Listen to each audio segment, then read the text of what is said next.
नमस्कार, आप देख रहे हैं विशेष रिपोर्ट। मैं हूं उपेंद्र यादव और आज की यह खबर सिर्फ गाजीपुर की नहीं बल्कि उस आस्था, उस विश्वास और उस सभ्यता पर एक बड़ा सवाल है जिसे हम मोक्षदायिनी माँ गंगा कहते आए हैं, जिसे गंगा को हम जीवनदायिनी कहते हैं, जिसके जल को अमृत मानकर आमचन करते हैं। आज वही गंगा कराह रही है, प्रदूषण के बोझ तले दम तोड़ती हुई।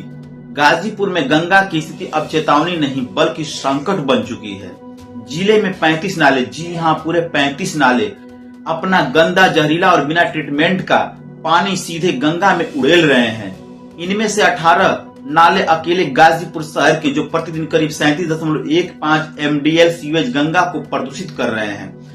कहीं नालों से गिरता काला पानी, कहीं झाग मारता सीवेज और उसी पानी में श्रद्धालु आस्था की डुबकी लगाते हुए।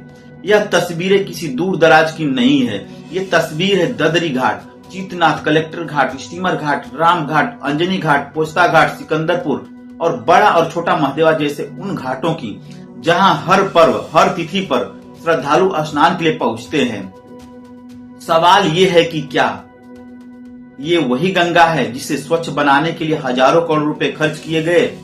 सरकारें बदली, योजनाएं आई, नमामि गंगा अभियान चला, फाइलों में गंगा निर्मल हुई, लेकिन जमीन पर गंगा आज भी मैली है। गाजीपुर से होकर गुजरने वाली गंगा में शहर और ग्रामीण इलाकों के नाले बिना किसी शुद्धिकरण के सीधे नदी में मिल रहे हैं। न कोई प्रभावी STP, न कोई वैकल्पिक व्यवस्था। जल निगम के अधिकारी खुद स्वीकार करते हैं कि नालों के पानी के ट्रीटमेंट की अभी तो कोई ठोस व्यवस्था नहीं हो पाई। लेकिन सवाल यह है कि क्या जब राष्ट्रीय हरित अधिकरण यानी NGT का गाइडलाइन साफ कहती है कि बिना शुद्धिकरण नालों का पानी नदियों में नहीं छोड़ा जा सकता, तो फिर ये खुला उल्लंघन क्यों? क्या निर्माण सिर्फ कागजों के लिए है? क्या गंगा सिर्फ चुनावी मुद्दा है या फिर आस्था की आड़ में जन स्वास्थ्य से खुला खिलवाड़ है? अब बात करते हैं सबसे बड़ी चिंता की, मकर संक्रांति, जब लाखों श्रद्धालु गंगा स्नान के लिए घाटों पर पहुंचते हैं। लेकिन इस बार सवाल ये है कि श्रद्धालु पवित्र स्नान करेंगे या प्रदूषण में डुबकी लगाएंगे? काले पानी में स्नान करते लोग, मुंह में पानी लेते श्रद्धालु, बच्चे, बुजुर्ग, महिलाएं सभी अनजान खतरे की ओर बढ़ते हुए। चिकित्सकों की माने तो ऐसे प्रदूषित पानी में स्नान त्वचा रोग, पेट की बीमारियां, आंखों में संक्रमण और यहाँ तक कि गंभीर बीमारियों का कारण बन सकता है।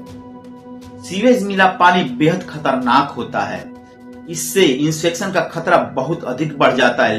लेकिन प्रशासन की ओर से न तो कोई चेतावनी बोर्ड, न कोई रोक टोक, न कोई वैकल्पिक स्थान व्यवस्था।